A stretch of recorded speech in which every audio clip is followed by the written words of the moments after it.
Mon choix s'est fait un peu par contrainte. Comme les branches, je m'en sortais pas trop mal, c'était la compta, les trucs de chiffres. J'ai dit, bon, ben, on va aller faire l'Uni en sciences économiques. Et c'est ce que j'ai fait. Et puis en sortant en sciences économiques, je ne trouvais pas de job. Et à ce moment-là, je me suis dit, bon, bah, comment aller voir les banques, mais c'était mon dernier choix, quoi. C'était fait plus par élimination, mais pas vraiment par un élan intérieur, si ce n'est que quand j'ai fait le stage comme conseiller en placement financier, tout à coup, je dis, ah, ce truc-là, ça me plaît. Parce qu'on avait affaire à des clients, il fallait les conseiller, et puis c'est le métier que j'ai choisi. Et en l'occurrence, moi, je travaillais dans la plus grande banque suisse, qui était le plus grand gérant de fonds au monde quand même à l'époque. Je voyais bien que ce milieu de la banque ne me convenait pas vraiment. Plus les années ont passé, moins je m'y retrouve en termes de valeur.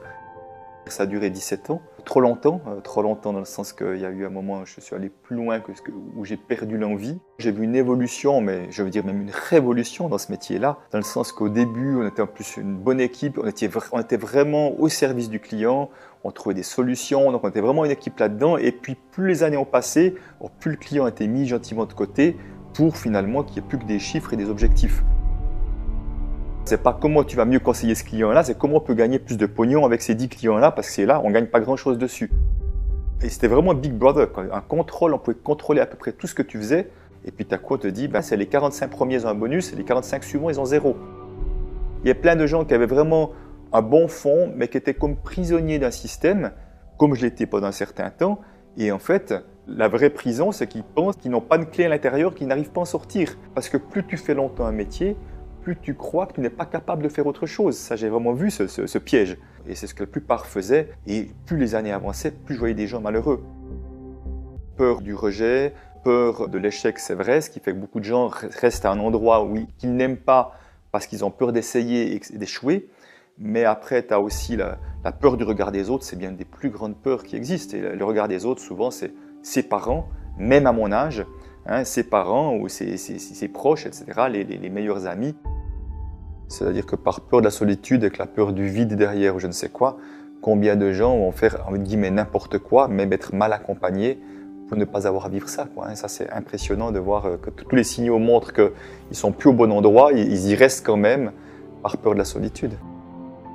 Moi, j'ai vu à quel point au moment où tu deviens indépendant, pour prendre cet exemple-là, à quel point tu peux te retrouver seul. Je connais beaucoup de gens qui souffrent de cette solitude-là parce que chaque jour, aussi longtemps en tout cas que tu débutes, tu as une page blanche, que tu en fais ce que tu veux de cette page blanche. Mais si tu vois que tu n'es pas prêt, que tu manques de courage, c'est pas grave, tu vas t'en occuper. Tu vas le créer ce courage, tu vas créer encore une fois cette estime de toi, tu vas comme ça créer un projet que tu vas trouver solide et ça prendra le temps que ça prendra, mais tu te mets en route et t'arrêtes d'être prisonnier d'une situation extérieure. Ça prend peut-être du temps, mais moi ce que j'ai vu, c'est que chaque fois que je me suis mis en chemin, ça me donne de l'énergie. Ce qui bouffe de l'énergie, c'est de stagner dans une situation et de ne rien faire. Ça, c'est le pire qui puisse nous arriver. Ça, c'est la petite mort en quelque sorte. Le moment de mon bilan de vie, en fin de vie, ce sera de ma vie que je parlerai, ce ne sera pas celle des autres en quelque sorte.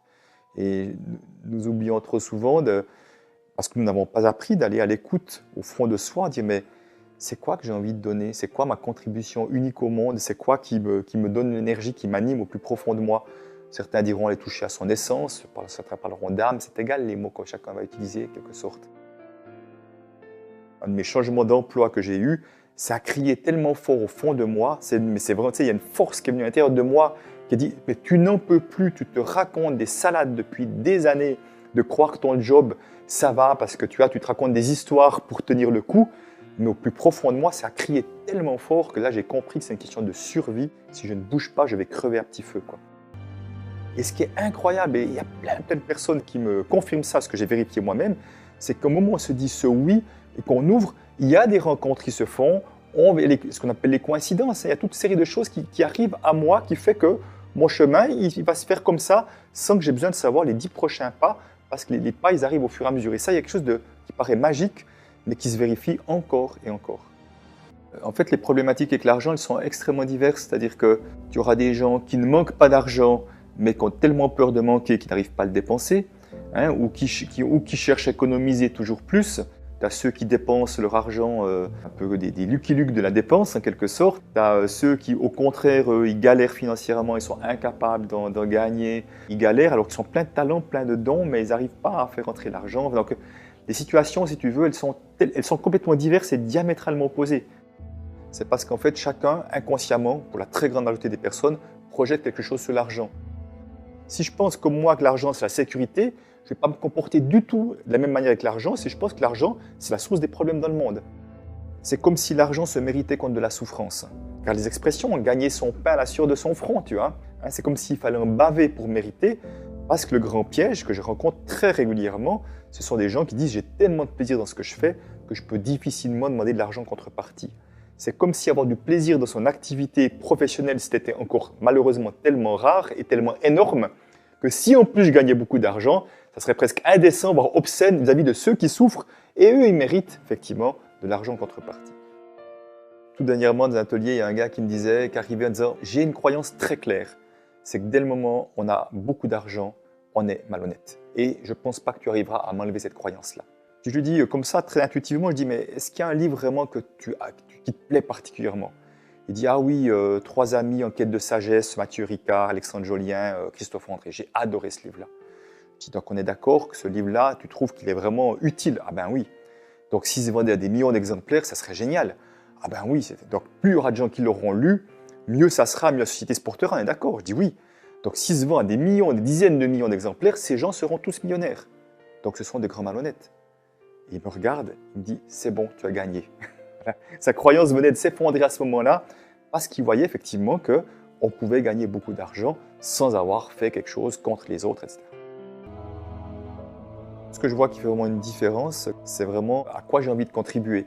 Ce projet, il va contribuer à quoi? Il va permettre quoi? Et ce que je vois, c'est que chaque fois, ou dans les moments de doute, c'est plus compliqué. Chaque fois que je me relie à ce que je vais contribuer, ça me redonne de l'énergie, ça fonctionne, ça roule et encore une fois, je vais attirer des choses. Le mot vraiment, c'est fluidité. Alors que si je veux des résultats précis, si je veux que ça se passe comme ça, là, je crée au contraire la résistance et ce n'est pas du tout la même chose. Moi, je crois que ce qui est plus important derrière tout ça, c'est est-ce que je suis à l'aise avec qui je suis? Est-ce que je suis en paix avec l'être que je suis? Est-ce que je peux me regarder dans le miroir et être content d'être qui je suis? Parce qu'à partir de là, je vais avoir des actions qui sont différentes. D'une certaine manière, nous sommes déjà dans un mur, sur certains aspects. On voit des gouvernements qui sont surendettés, voilà, par exemple. Donc il y a toute une série de problèmes qui fait que ce système ne pourra pas continuer comme ça. Alors comment est-ce qu'on arrive à passer d'un système à un système autre qui va justement dans le sens de plus de communautés vivantes et de recréer du lien avec les humains? Et ça peut se faire en douceur. J'ai beaucoup de peine à y croire. J'ai de la peine à y croire parce que d'une part, je vois que l'être humain en général se réveille plus quand il y a des chocs brutaux. C'est là qu'on va réveiller quelque chose en soi, au fond de soi, qu'autrement, on a plutôt tendance à s'endormir en quelque sorte. Mais sous quelle forme ça prendra, comment ça se manifestera, je n'ai pas la moindre idée. Et quand je n'ai pas la moindre idée, par contre, où je suis et je reste très confiant, c'est que je vois qu'il y a une tonne d'initiatives qui se mettent en place à un échelon local, qui fait que c'est comme si le nouveau se préparait depuis un certain temps et qui fait que cette transition, il y a des gens qui seront là prêts à prendre la relève parce qu'ils ont préparé le terrain pour que le choc soit moins rude quand même.